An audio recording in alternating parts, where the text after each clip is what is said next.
real estate good, send me money, I promise big return.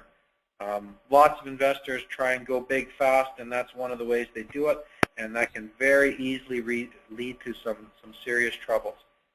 There's lots of exemptions that may be available. For example, if you want to co-found a company with somebody, typically that's no problem.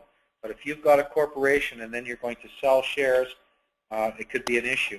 Even if that other party is giving debt, is just simply loaning your corporation money, that's typically okay, except if that debt is tied back, or the repayment of debt is tied back to the performance of the company. That may be seen to offend the rules and may be seen as an ownership interest, so it can be big problems. So be careful, folks. Don't put ads in papers. The Securities Commissions all watch for that, and they are very serious about that. Guarantees, should you give them? Common concept is you go to the bank with Real Estate Co. The bank says, well, again, we'd love to do business with you. Geez, Bob, this looks like a good deal. We sure like that townhouse. We think you're on to something. But you know what? Real Estate Co. is brand new and no history and no assets. We're going to have you sign a guarantee, Bob. You know, should you do that? You have to understand you're becoming personally liable. You recall at the beginning of our evening, that's one of the ways you would erode or eliminate your limited liability protection. Most investors will choose to do that. Just simply put, many of the mainstream lenders will require that. If you find a lender that doesn't, and there are many out there, they'll probably charge a higher rate of interest to compensate for their risk.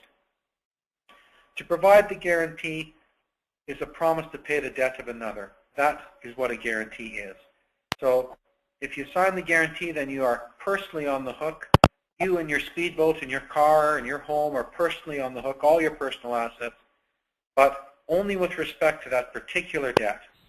Again, banks aren't stupid. It's a mortgage. It's backed up by the land. They usually have enough equity in there. Should they need to foreclose and recoup even their lawyers' costs and legal fees, there'll be enough to do that.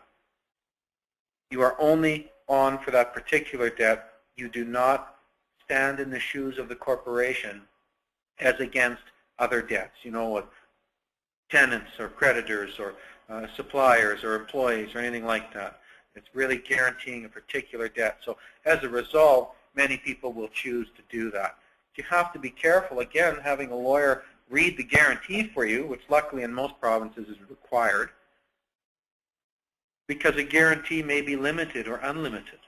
So for example, you guarantee the debt of your real estate co, and you don't notice its little unlimited box is checked at the top of the form. 2 years later, you sell the corporation, you're still on the hook for the guarantee. If the next guy has the corporation increase its debt, you're still on the hook for the guarantee. And that is a tip and for you to watch out for that, is you have to remember what guarantees you've given.